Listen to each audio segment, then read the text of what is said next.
Hey everyone, and welcome back for all you UPSC aspirants out there getting ready for those exams. Oh, yeah, Today we're going to take a deep dive into a topic that's almost guaranteed to come up, absolutely. India's economic strategy, Right. in a global landscape that frankly feels a bit like a roller coaster right now. Yeah, it's a fascinating time, isn't it? It is. You know, India is aiming for some pretty ambitious growth targets, Right. but facing some serious global headwinds. We're talking a strong U.S. dollar, rising interest rates, Oh yeah. even whispers of a potential trade war, Oh wow. all of which create this tightening financial environment, Yeah.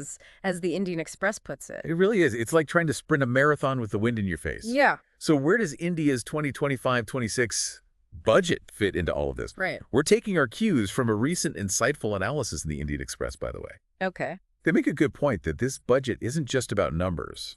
It's about signaling India's economic philosophy in these challenging times. Absolutely. What's interesting here is that the budget seems to signal a shift Okay. away from traditional Keynesian economics, Yeah. where government spending is the primary driver of growth. Right. Instead, there's a real emphasis on fiscal prudence, Yeah. aiming for a 4.8% fiscal deficit target Okay. and gradually reducing it further to 4.4% next year. Okay, so fiscal prudence, for those of us who haven't quite mastered economist speak, what does that actually mean? Right. Is it all about tightening the belt and bracing for impact? Think of it as building a strong financial foundation Okay. to withstand those external shocks we were talking about. Yeah. Like the government is prioritizing stability and resilience, almost like building up an economic immune system. Uh-huh. They're emphasizing checks and balances, Yeah. maintaining fiscal credibility, managing the current account deficit, Okay. keeping forex reserves healthy, and controlling inflation. Right. And here's the catch. Okay. This conservative approach might come at the cost of short-term growth. There's always a catch, isn't there? Right. So the Indian Express analysis mentions this potential slowdown in growth. Yeah. Are we talking a full-blown recession or just a bit of a dip? Well, it's not quite a recession, Okay. but the signs are definitely there. Mm-hmm. The article points to the current earnings season Yeah. as a bit of a canary in the coal mine. Right. Things aren't looking as rosy as they were a few quarters ago. Uh-huh. And this conservative approach, while necessary, might exacerbate that slowdown. Okay. The article highlights that public spending growth will need to be drastically decreased Yeah. to meet these deficit targets, Right. essentially taking some fuel out of the economic engine. Hold on. The government also introduced some tax cuts, right? Yes, they did. Isn't that supposed to encourage spending and boost the economy? You're right. They did introduce tax cuts, particularly targeted at boosting urban consumption. Uh-huh. But here's the rub. Right. Those cuts are being funded primarily through expenditure cuts Okay. rather than revenue increases. This raises a crucial question. Yeah. Can monetary policy, things like interest rate adjustments by the Reserve Bank, Right. really shoulder the burden of stimulating growth if government spending takes a back seat? It's almost like trying to fly a plane with only one engine. Yeah, You might be able to keep it in the air, but it's going to be a bumpy ride. it is. Speaking of bumpy rides, the Indian Express also brought up this concept of tax buoyancy. Oh. Can you break that down for us? Sure. Tax buoyancy basically measures how much tax revenue increases as the economy grows. Okay. Think of it this way. Okay. If the economy grows by 5%, ideally, tax revenue should also grow by a similar percentage. Right. But with growth slowing down, tax buoyancy has taken a hit. So what happens if those tax targets aren't met? Right? Does the government have to cut spending even further, or do they risk a wider deficit? Absolutely. Those seem like some pretty tough choices. Tough choices indeed. Yeah, and this leads us to a crucial element for sustained growth: Okay. public investment. We're talking about infrastructure and development projects, Right. the kind of things that lay the groundwork for a strong economy. Exactly. The article mentioned that the government has actually been ramping up capital expenditure over the past few years. They have. So what's the problem? The issue is twofold. Okay. First, there have been shortfalls in achieving those ambitious capital expenditure targets this year. Right. And second, state governments, who play a huge role in public investment, often prioritize subsidies over capital expenditure, which can hamper long-term growth. I see. It's not just about allocating funds, it's about efficient execution. Right. And actually getting those projects off the ground. So it's like having a fantastic blueprint for a house, but lacking the skilled labor and materials to actually build it. Precisely. And this brings us to a crucial question for all of you aspiring policymakers. Oh, yeah. How can India, enhance its execution capacity for public projects. Because as the article highlights, efficient execution is key to translating those investments into tangible outcomes. Absolutely. Okay, so we've talked about fiscal conservatism, the potential for slower growth, and the importance of public investment. Right. But where do we go from here? Well, the Indian Express analysis, Yeah. and in fact, the economic survey for 2024-25, Yeah. suggests a shift away from relying solely on government spending to stimulate growth. Okay. Instead, the focus seems to be moving towards fostering animal spirits. Animal spirits, is this some sort of economic voodoo? Not quite. Okay. Animal spirits is a term economists use to describe investor confidence. Okay. It's about creating a policy environment Right. where businesses are excited to invest and take risks, which in turn fuels economic growth, instead of just relying on the government to prop up the economy. Right. It's about fostering an ecosystem where the private sector takes the lead. So we're talking about shifting from a government-led growth model to a more market-driven approach. Exactly. And that brings us to the concept of structural reforms, Okay. which seems to be the central theme of this budget. Right. Think of it as tackling those deep-rooted issues that have traditionally held the Indian economy back. Yeah. Bureaucratic hurdles, complex regulations, and a lack of global competitiveness. Right. It's about creating a level playing field that attracts investment and encourages innovation. So it's less about short-term fixes and more about creating a sustainable foundation for long-term growth. That's a great way to put it. Okay. This budget signals a recognition that achieving sustainable growth requires a fundamental shift in our approach. Yeah. It's about fostering a climate where private investment, innovation, and entrepreneurship can truly flourish. Right.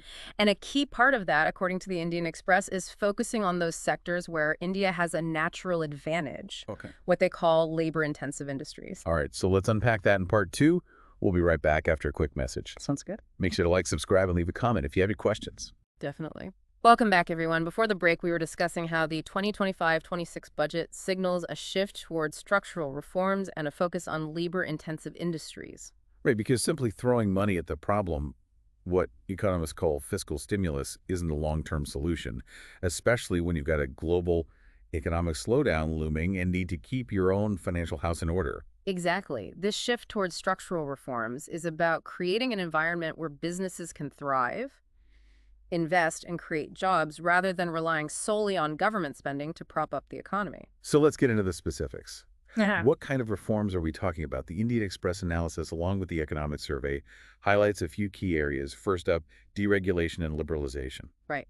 Think of it as cutting through the red tape and making it easier for businesses to operate. It's about reducing those pesky transaction costs, boosting efficiency, and making Indian businesses more competitive on a global scale. Because let's face it, in today's interconnected world, you're not just competing with the shop down the street, you're competing with companies across the globe. Absolutely. Enhancing global competitiveness is crucial. It's about leveling the playing field so Indian businesses can stand tall on the world stage. But it's not just about making life easier for businesses. It's also about creating opportunities for people. Right, after all, what good is a booming economy if it doesn't translate into jobs and a better quality of life for ordinary citizens? You hit the nail on the head. The economic survey places a lot of emphasis on what they call employment-focused reforms. This means creating an ecosystem where businesses can flourish and generate jobs, particularly in sectors that can absorb a large workforce. And this is where those labor-intensive industries come into play. We're talking about sectors like textiles, tourism, manufacturing areas, where India has the potential to be a global powerhouse. But haven't some of these industries struggled in recent years, facing competition from countries with lower labor costs? That's true, and that's precisely why these reforms are so crucial, to realize that we need to address some fundamental challenges. For instance, the article talks about the need to rationalize labor laws, making them more flexible and business-friendly, while still protecting the rights of workers. It's a delicate balancing act, for sure. Because at the end of the day, it's people who drive the economy, and if people are struggling to find jobs or facing unfair working conditions, that's going to hold the entire country back. Absolutely, which brings us to another critical piece of the puzzle: investing in human capital. We need a workforce that's equipped with the skills and knowledge to compete in the 21st century economy. The economic survey talks about skilling, reskilling, and lifelong learning as essential tools for empowering individuals and boosting productivity. So we're talking about education, healthcare, and training programs, essentially laying the foundation for a more productive and prosperous society. The Indian Express has actually cited a study showing a strong correlation between investment in human capital, and overall economic growth. It's about empowering individuals to reach their full potential, and that benefits everyone.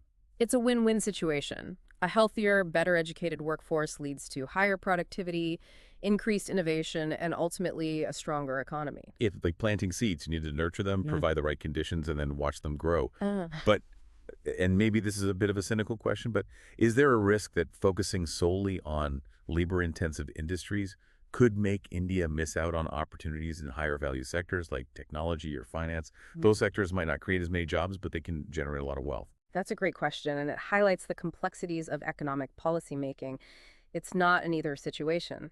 India needs a diversified economy that leverages its strengths in labor-intensive industries while also fostering innovation and growth in higher value sectors. The economic survey actually talks about creating a dual engine economy, one that harnesses the power of both traditional industries and emerging sectors. So it's about striking that balance, finding ways to create opportunities across the board, and ensuring that the benefits of growth reach all segments of society. Precisely. And this investment in human capital goes hand in hand with the need to prioritize labor-intensive industries.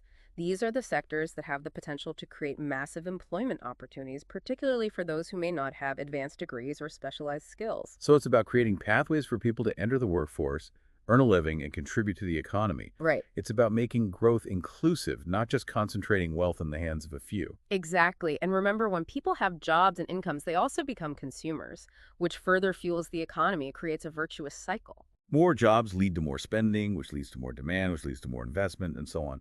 It's a chain reaction of economic goodness. Precisely. And that's the kind of sustainable growth engine that India needs to build one that's powered by the aspirations and contributions of its people. But of course, no economic strategy exists in a vacuum.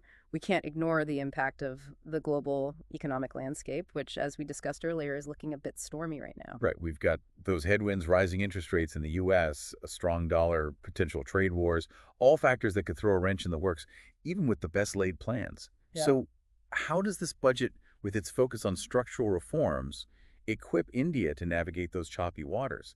Is it enough to just focus inward, or do we need to be thinking more strategically about our place in the global economy? That's a crucial question, and one that the Indian Express touches upon as well. The global landscape is undeniably challenging, but it also presents opportunities. India needs to be proactive in forging trade partnerships, attracting foreign investment, and positioning itself as a leader in key sectors. Think of it as a balancing act, strengthening the domestic economy while also engaging strategically with the global marketplace. So we're talking about building a strong foundation at home while also keeping an eye on the horizon, so to speak. Exactly. It's about creating an economy that's both resilient and adaptable, one that can weather the storms and emerge stronger on the other side. And for all of you aspiring civil servants out there, this is precisely the kind of challenge you'll be facing in your careers. How do we shape policies that foster sustainable and inclusive growth, even in the face of global uncertainties? It's about understanding the complex interplay of domestic and international factors, about anticipating challenges and crafting solutions that benefit all segments of society. And that's what makes this topic so fascinating and relevant for anyone preparing for the UPSC exams. It's a real-world case study in economic policymaking with high stakes and no easy answers. It is indeed, and it's a topic that requires us to think critically, analyze different perspectives, and consider the long-term consequences of our actions. Okay, folks, we're going to take a quick breather, but don't go anywhere. We'll be back with part 3, where we'll wrap up this deep dive and offer some key takeaways for all you future policymakers out there. All right, UPSC enthusiasts, we're back for the final leg of our deep dive into India's economic strategy. We've covered a lot of ground, from the need for fiscal prudence to the importance of structural reforms Right. and those intriguing animal spirits. It really is fascinating how this budget, as analyzed by the Indian Express, signals a potential shift in India's economic thinking. Yeah. It seems like there's a growing recognition that we need to move beyond those short-term stimulus measures and focus on creating a more resilient and sustainable growth model. It's like we've been relying on those energy drinks Oh, yeah. to power through, but now we're realizing that true economic vitality comes from a balanced diet and regular exercise, so to speak. That's a great analogy. So let's distill some key takeaways for all of you future policymakers out there. Okay. First, we can't ignore the elephant in the room. The global economic landscape Yeah. is looking a bit turbulent right now. Yeah. This puts pressure on emerging markets like India to maintain stability amidst the chaos. Exactly. Imagine trying to build a house on shifting sands. You need a strong foundation. Yeah. And that's where fiscal prudence comes in. Right. The government is trying to strike a balance Right. between supporting growth and ensuring that India's finances are in order. It's a delicate dance, for sure. But as with any balancing act, there are bound to be trade-offs. Less government spending might mean slower growth in the short term. Yeah. And there are legitimate concerns about whether monetary policy alone, those interest rate adjustments and such, can really pick up the slack. And then there's that lingering question about tax revenue. Right. If the economy doesn't grow as fast as projected, Yeah. those optimistic tax targets might be missed, forcing the government to make some tough choices, Uh-huh. cut spending even further, or risk a wider deficit. It's a real dilemma. It's like playing economic Tetris, Yeah. trying to fit all the pieces together without letting the whole thing collapse. Uh-huh. But speaking of fitting pieces together, how do those structural reforms fit into this puzzle? It seems like the Indian Express analysis and the economic survey itself is placing a lot of emphasis on those. Structural reforms are key because they address the underlying issues that have often hampered India's growth. We can't just keep relying on the government to pump money into the economy that's like treating the symptoms without addressing the root cause we need to create an environment where private investment can flourish and drive sustainable growth. So we're talking about making it easier for businesses to operate, reducing bureaucratic hurdles, creating a more level playing field, essentially making India a more attractive destination for investment and innovation. Precisely. And a big part of that involves supporting those labor-intensive industries we discussed earlier. These sectors have the potential to create a massive number of jobs, particularly for those who may not have advanced degrees or specialized skills. It's about creating pathways for economic participation and ensuring that growth benefits everyone, not just a select few. The Indian Express made a compelling argument for the ripple effect. This could create more jobs, lead to more income, which leads to more spending, which further boosts the economy. It's that virtuous cycle we talked about earlier. Exactly, and it's a cycle that's powered by the aspirations and contributions of millions of Indians, but we can't forget that all of this is happening against the backdrop of a rather unpredictable global economy. There are those headwinds we discussed, rising interest rates, a strong dollar, potential trade wars, all factors that could impact India regardless of how well we manage our domestic economy. So it's like navigating a ship through choppy waters. Yeah. You need a skilled captain, a steady hand on the wheel, and a clear vision of where you're headed. Absolutely, and that's why this focus on structural reforms is so crucial. It's about building a more resilient and adaptable economy, one that can weather the storms and emerge stronger on the other side. It's about creating a system that's less about short-term gains and more about long-term sustainability. And for all of you aspiring civil servants out there, this is precisely the kind of challenge you'll be facing in your careers.